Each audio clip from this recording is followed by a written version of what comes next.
look at those command destroyer bands. Magus and Ponty both removed.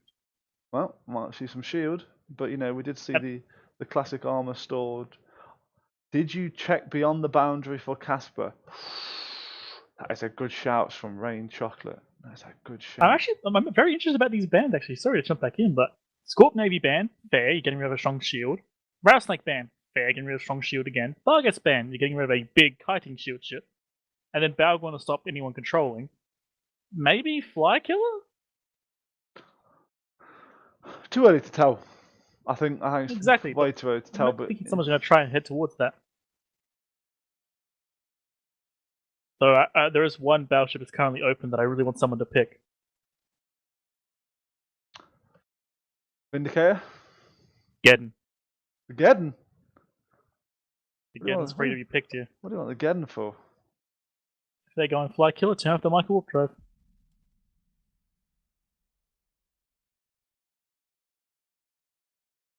I think we are going to be joined by Mystical Might if I can find him in TS. I noticed that as well. Well, he's on. Yep.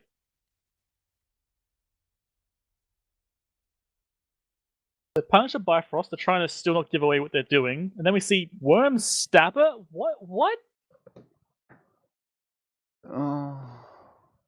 Mystical Might, please come and save us. I was just... hold on. Oh, I think I've got some shade for you, Wingnut. Message from Hoodie Mafia. Wingnut not believing in the man mode nightmare, I heard. I'm sorry, Hoodie baby. I wasn't expecting it.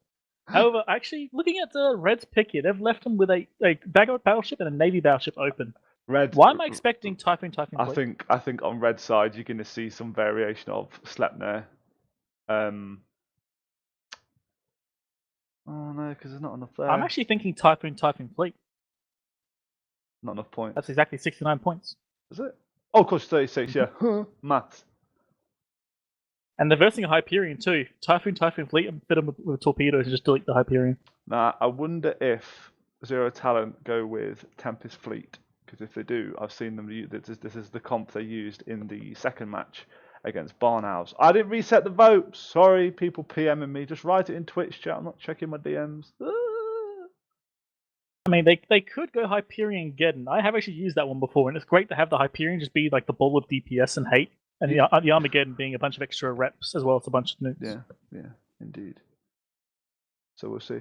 The Hyperion, I think, in this, in terms of being, if you do get a brawl at 0, the Hyperion is so strong. The amount of absolutely, raw rep pack. Wait, we're saved, Wingnut. Don't say the word. Mystical Might, good evening. Thank you for coming to save us. Hello. Hello. Did you see the previous draft? No. Oh, CCP is now raiding with a party of 22. Thanks, CCP. I don't know what you guys are streaming, but I hope you had a good time. Appreciate the raid. Thank you very much. Why don't you come and see us? Come watch us. It's good. I reckon CCP are always going to pop up. That's a smart ban. That's a smart ban. That's really smart. However, they can just go Typhoon and Tempest Fleet, and it's essentially the same from what I've been seeing. It's just autocannons instead of missiles. Yeah.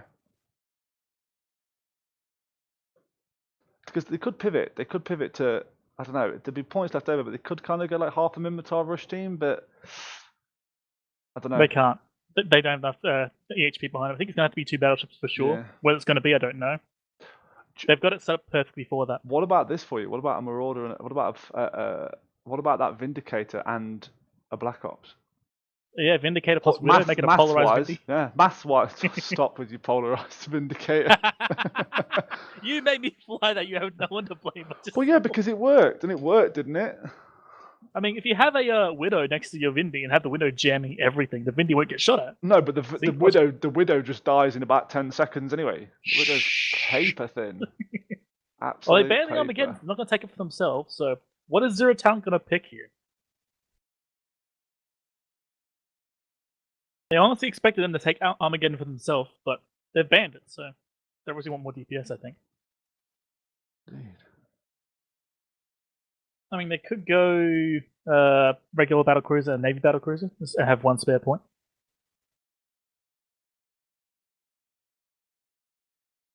Misty, what are you thinking about this draft? Do you need a link before you go on, or have you got? I can see it on stream. It's fine. It's not speedy. Wow. This is working just fine. Zero talent coming with a paladin. Mauler. Is it going to be a Mauler? Oh my god, Dummy Navy. Battle of the Potatoes, let's go. Is it going to be a Mauler? Are we going to see the Logi Mauler again? That would be a crazy setup, like Logi Mauler plus Hype plus Paladin. Oh, Dominic's Navy. Interesting. I'm excited. I'm super excited. So I think you might be seeing the meta coming in here as well. So the more confident teams have suddenly realised, actually, why don't we just let the clock run down rather than picking a ship super quick? Why don't we take the time to theory craft a bit more and use some of the clock to actually get some theory out, which is super cool. So I wouldn't be surprised if you see Zero Talent locking this pick with like a second to go. oh god, please no. I would love to see the Logi Mauler in this comp for sure. That would be very interesting, having like a Logi Mauler with RR from a Paladin plus a Hype just self-repping as well. You'd Yes, have battleships just can't be killed. Add to that, the Hype could also drop down 5 heavy rep drones for that Mauler as well. So I'm just gonna introduce somebody's voice who's quite sexual as a caster. So Cyclohexanol has joined us on in the casting. We say booth. It's not really a booth. It's just a channel on TeamSpeak, but we'll say booth because it makes it sound more professional. So Cyclo is going to hop in with this next match with Wing. Cyclo, what do you think to that previous match? That previous match went just about how I expected it. At the beginning, you saw some damage application onto those battleships, the Nightmare and the Bargist, but you quickly saw those jams take up, and that damage fell off real fast. Mm-hmm. At least from what I saw. Yeah, I'm disappointed too. They picked a Vexor. I am as well. But then again, is the Vexor there to just chuck out some drones and deal with the small crap? Yep, start of the match, drop out some light drones and take out the worm. Yeah. Makes sense. Yeah. Because it's not going to be an RR Vexor, that's not a thing, I don't think. Not given the other options they've got, Mauler, all that jazz. I will admit, if they did an RR Vexor, I would just die laughing. It'd be amazing. Yeah, indeed.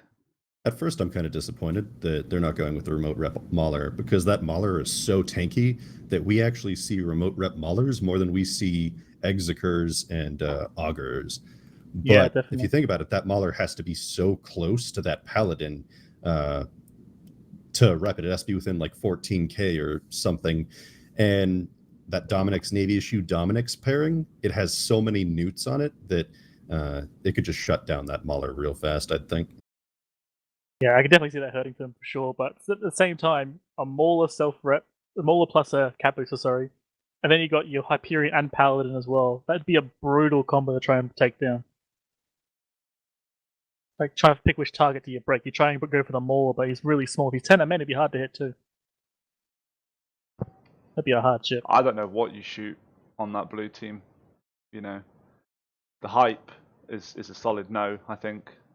The hype, I don't think it would be an RR hype, so I'm not sure. Mystical, give us your thoughts. Pretty sure you just shoot the Paladin. Yeah. Provided you're not screened. If you get screened, then you probably put damage on whatever's in range. But just nukes and probably blasters on the DNI. Break through the Paladin really quickly, then switch to Hyperion. The rest of the ships on their team don't do anything once those 2 ships are dead. Easy peasy. I mean, the difficulty will be surviving long enough to kill a Paladin, but the nukes will allow for them turning off potentially the Paladin reps every now and then.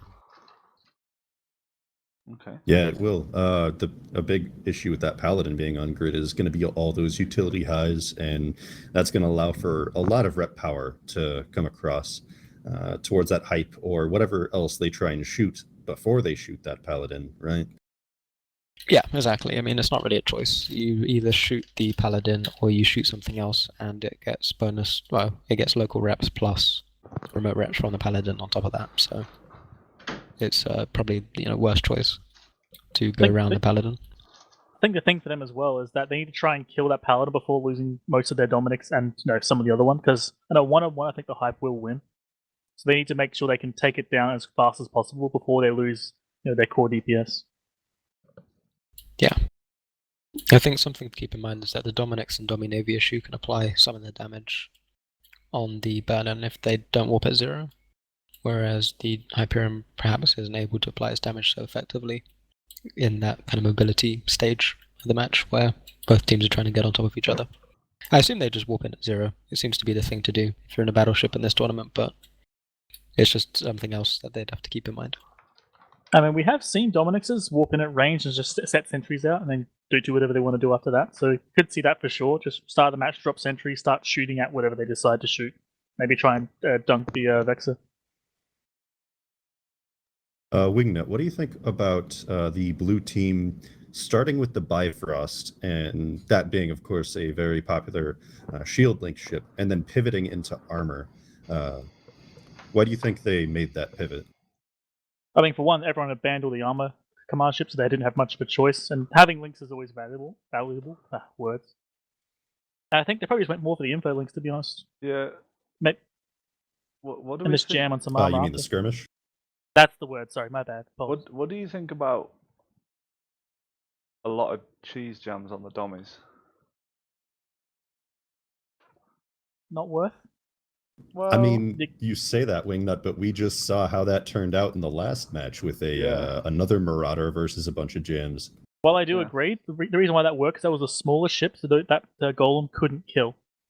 And in this fight, that Paladin will be shooting a Dominix Navy anyway, so jamming him won't do much at but all. what Unless kill- you pick a different target. Imagine that stab. How many mids has a stabber got? 4? 4, yeah. 4. I mean, wait, no, sorry. So, to jump in on that, you're missing the point of what the jams would be doing there.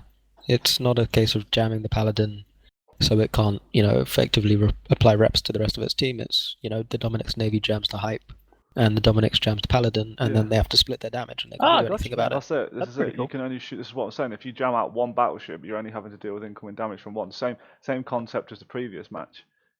It's going to be interesting. But Yeah. I think the entirety of blue teams. I mean, correct if I'm wrong. I think the entire blue team's draft count. It's not a big thing, but counts as that worm. Like, what does that worm do other than just add a bit of DPS now? I mean, I can't see it killing the Bifrost or the Punisher. Not really, because I think they're all just going to be sat on top of each other. I mean, it's in a DPS race, every little bit of DPS helps. So, True. 150, 200 DPS coming out of the worm onto the Paladin, for example, if that's what they decide to dump all their damage onto, or it can apply pressure to the Bifrost or the Vexer and force reps out. I can also see that worm taking down that Bifrost and potentially that Punisher, because even if they are taking damage, right? Also, either the Paladin or the Hyperion are potentially taking that damage, and that those reps might need to be going elsewhere, potentially. That and I doubt the Bifrost is going to be sitting directly on the Paladin and the Hype the whole time too, so you have to get back into rep range to try and get reps if you needed them. Right. As you say, the Paladin might be a bit distracted. Mystical. So there's a lot of utility with those high slots on the Dominix Navy. You could go with blasters, you go with newts, you go with logistics. What do you put on the high slots of the Domi Navy, and why? I would probably say it depends on how much they want to go with offensive kind of newt pressure onto the blue team. They could go with blasters on the DNI if they wanted to buff the damage that it's doing and try and burst through the Paladin quicker. Or they could go for, newts on both of the ships with Dominix Navy and Dominix, so that they have an extreme amount of newt pressure, which makes it really difficult for the Paladin to run not only its guns, but also its reps, its remote reps, whatever else it's doing. So, I mean, they've got a few different options that they could go down. They've also got remote rep options if they really wanted it. So, some of the damage that's coming out from the Dominix is going to be focused in its drones, so even if it does decide to go remote reps, it's still going to have some damage that it can put out onto the enemy team. Probably the less preferable option there. You can just go structure tank, have a lot of EHP to work through, and dump as much damage as possible instead, which I think would be my preferred choice. But they have a lot of options, so we just have to kind of wait and see what they decide to do. But I think newts and blasters on the DNI are probably the best option, along with ECM in the mids and tackle modules on both Dominixes. So if possible, they can also try and separate the Hyperion and the Paladin from each other, making it harder for them to run remote cap transfers or anything else that they have. Let me just jump in real quick. Apparently, the streaming software we use has suddenly decided to finally show all the cheers, subs, hosts, donations, and everything else we've got. So I apologise for that continual. In fact, maybe I can mute them. Continual bling that keeps going over stream. So I apologise for that. It shouldn't take too long. No, I can't mute it. Brilliant. So every 10 seconds we just get this bling noise, and Radicos just cheered again. But I bet money it won't do that one. Oh dear. Oh, not for a while. It'll kick in at the end. Well, no, it's doing it in reverse order. It doesn't show them all. This is the problem we've got, is that Radicos has just cheered that now, and I can't see that in the feed. It's ridiculous. It's really stupid. So, well, enjoy the noises for a minute. What do we think about ranges here? Are we thinking Battleship 0? Paladin 50. Paladin I think it 50? completely depends on the fits of the Dominixes. If they go with newts or blasters and they want to brawl, I say definitely 0. I would have to say. Sorry, go ahead. I was going to say, scared wormhole people probably warp in. They have the option to warp in anywhere between 0, 30, wherever they want to be. Really, I don't think it really makes a difference for them because they're not going to be penalized so much by the range as the Hyperion would be. So they have the options. I think the Hyperion probably needs to go in between 20 and 0, and the Paladin probably needs to be right next to him if they're going remote reps. If not, then they can be wherever they want to be. Paladin can probably sit between 40-50, since it has the option to apply pretty effectively, regardless of the range that it's sitting at. I say, if you're expecting the Paladin to warp at 50, do you warp your Dominix at 50 and try an MJD play? I think Skip MJDs are past the hype probably entirely? overvalued in tournament format.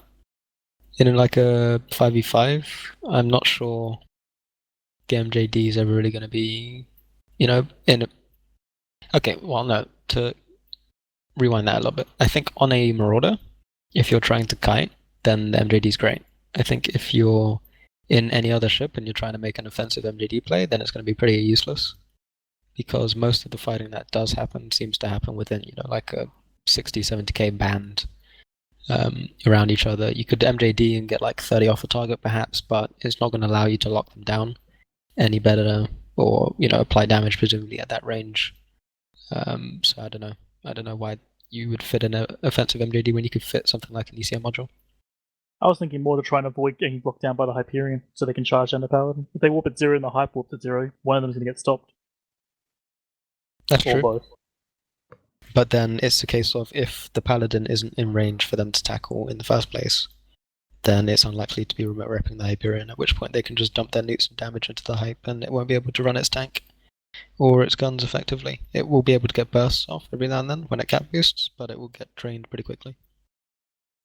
So you force the Paladin into your range, and then you can switch over if needs be. Or you just kill the Hyperion if the Paladin isn't remote rep fit. I mean, it could be remote repping Vexor, but I don't think that's going to be the case, because that's even more susceptible to nuke pressure. So, I don't know. I mean, how do you see the blue team playing their comp if you think that the Paladin and Hyperion are going to be warping at different ranges? Hyperion hold things down, Paladin shoot it, pick off a battleship.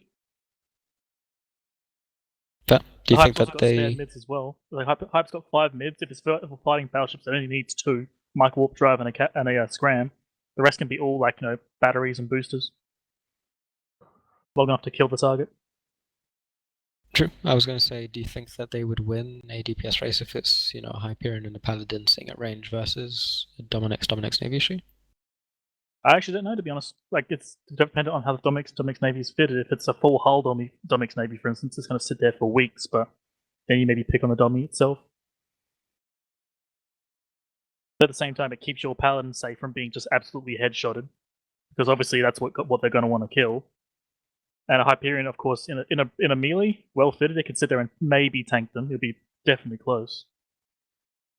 Yeah, I mean, I think the Paladin is like a first choice target in the event where it is remote reps, because shooting anything else is going to take even longer to get through. But in a situation where the Paladin is just a full damage dealer, it wants to sit at range and apply damage, I don't think it's necessarily the first thing that you'd want to shoot.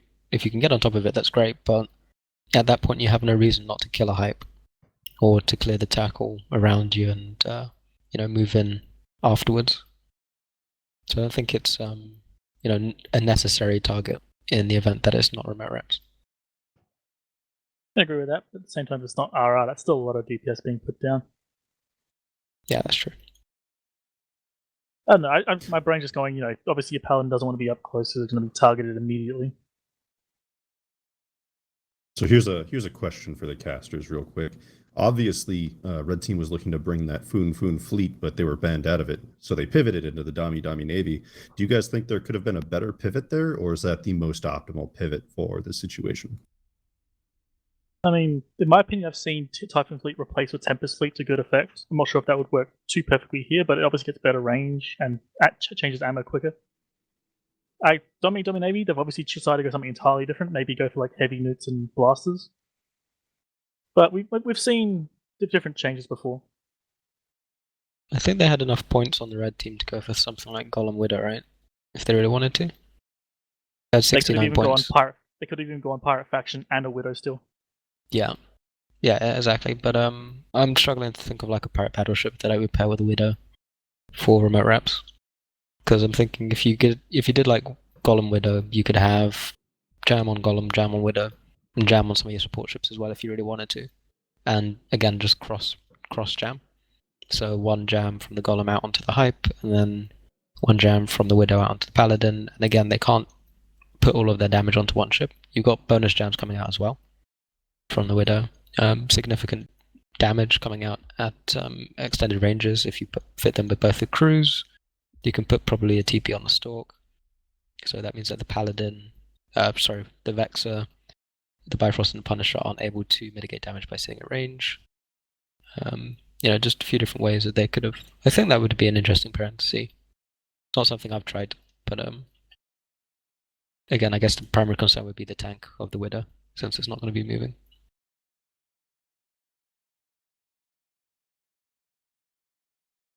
We'll be getting underway shortly. The teams are just arriving on grid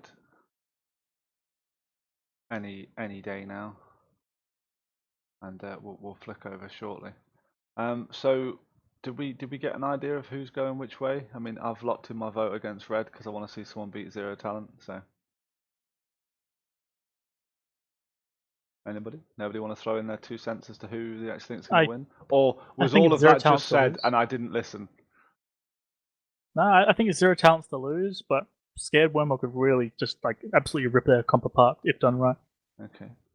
But you missed it. My faith is in Zero Talent because of their skill. They're a very good team. They have a lot of experience, and their draft looks really competitive. This entire draft, both teams picked very close to each other in a way where Red Team could potentially upset here. But I feel like the talent of Zero Talent will carry them through this. Okay, all right. And on that note, we are now going to cut to the grid. Bear with me. As soon as I find the button, and I'm going to hand it over to Cyclo and Wingnut. Bear with us.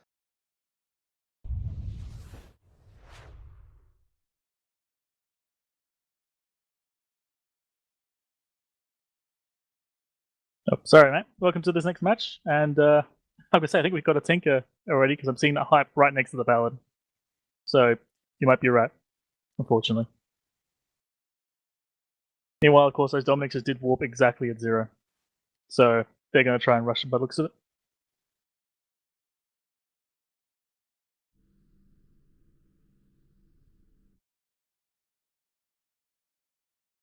Yeah, so those Dominixes could be rushing, or they could be setting up for a pseudo tinker. I would say that they're generally probably going to be doing a rush here. We do see that Worm and Stork a little far back. The Stork in the perfect position to provide links to his entire team.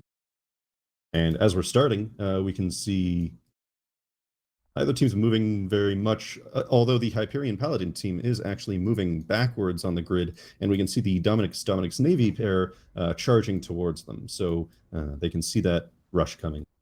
Interesting as well is that the Stabber started running away as fast as he could, and you see a bunch of drones already going for him, so he was trying to get away from that. Seeing some other drones switch targets now over towards the Stork, and a couple of Vax going onto one of the Dominixes.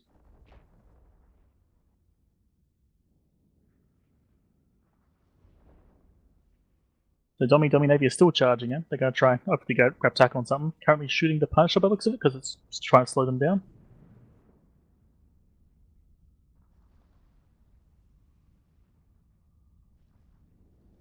And we can see the Stabber of Phi is actually trying to charge and... Oh, nope, he's turning around. He was charging that Bifrost, but looks like they're going all in on damage here on Well, the Stabber's holding Hyperion. on. That Stabber's holding on real close. Like, they keep putting him right down to 0 shield and he reps again. Yeah, Stabber generally not a very tanky ship. It is often joked about as a cruiser with a frigate's tank. Yeah, pretty much just a frigate in the cruiser's clothing for sure. And looks like the Dominic's now going into hull. The Hype is still tanking. So that looks like going for the Paladin. I'm seeing a bunch of effects on everything essentially. Yeah, and we don't see a lot on that Paladin Hyperion team breaking, but this Dominix is in half hull. It is chunking through fairly slowly, so it could potentially be a hull tank fit, which could work out since hull tanks generally are faster, and that'd be good for their rush setup. But maybe it's not working out so well here. Yeah, I think for We a while do they have had split newts out damage from there. the Sorry about that, man. We do have newts out from the Dominixes on the Paladin as well, as they were trying to initially attack the Hyperion, and now the Paladin. Paladin going about 2/3 structure, or 2/3 armor here. Yeah, I feel like they were like splitting the damage here. They were shooting the Hype and the Paladin, and now they finally picked on the Paladin, but it's too late. They've already lost one of their main DPS ships. So hopefully that Domi Navy's hull tank, he's gotta be. He's gonna have a beastly tank if he does it right. Yeah, and it looks like he is slowly chunking through hull as well. And we have the Worm here in a secondary fight of 6 Vin going after the Bifrost. Bifrost dipping into armor here. Removing links could be a potentially important thing for the Dominic's team here, as it would weaken the tank of the Hype and Paladin fairly strongly. Definitely, yeah. If that can happen, it might give Domi Navy what he needs. But I mean, I'm looking at this. He's not really making much inroads on the Paladin. He's making no inroads on the Hyperion. I feel like he's just going to die with barely a whimper. They might kill that Bifrost though. I think that's going to be like the first actual loss for that team. And the Bifrost is down. 6 Veneretti and the Worm taking down the Bifrost. And as we're saying that, Dominic's Navy is in about 1/4 hull, and it is not looking good for their team. Yeah, once the Dominic's Navy goes, their last hope is going to be gone too. That Worm is now just being utterly deleted. And he's gone at the same time as the Dominic's Navy. Just pop removed. And the Stabber is running away? Stabber is gaining range. Filthy coward. Coward is It looks trained to like- 5, he's still running away. Looks like the Stork has managed to get himself hard tackled. It's an interesting move there. Quite bold, being so close to a battleship that's about to die and being the next best target afterwards. Although Yeah, saying definitely. that, I mean, there's not much that he could do if he was out and untackled at this point. He could be 200 Ks away, it won't matter. But I guess at the same time, like the safest place for him was going to be underneath the Paladin, but obviously with a Hype there, that's not a good choice. And yeah, that's Stork removed from this earth. And now the Stabber is just sitting. He's sort of just running as fast as he can.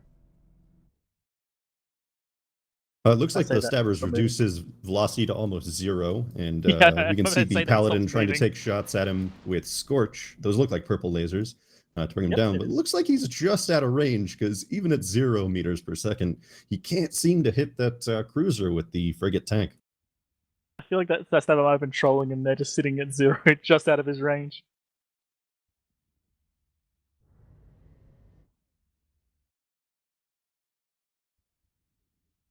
we might see some very elite kiting PvP here, as that Stabber is being approached by that Punisher. Might get to see him take down the Punisher. That's a lot of tank to try and rip through in a Stabber, man. I don't know. Yeah, that Punisher probably has twice the tank that the Stabber does in all reality here. Yeah, definitely.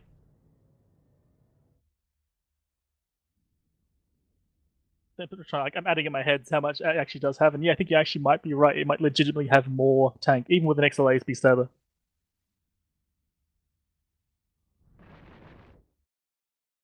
Maybe. Yeah, he You could might be be trying trying to force a boundary. boundary. Looking I at that feel like that. stabber, it does not actually look like he has any guns. You're joking, right? I do not see any weapon systems on that stabber. What in the what? It was a full tackle stabber? I mean, that's what it looks like, full tackle stabber. I mean, if you're looking to actually make your stabber somewhat tanky, which it looks like they were going for, making it full tackle, dropping the guns, get yourself some power grid, some CPU, and the stabber goes down, probably to that paladin. No, Good actually, he fights all around. self-destructed. He self-destructed. So the stabber went down to himself. Good fights all around. And we'll be That's sending the it killer. back to the studio.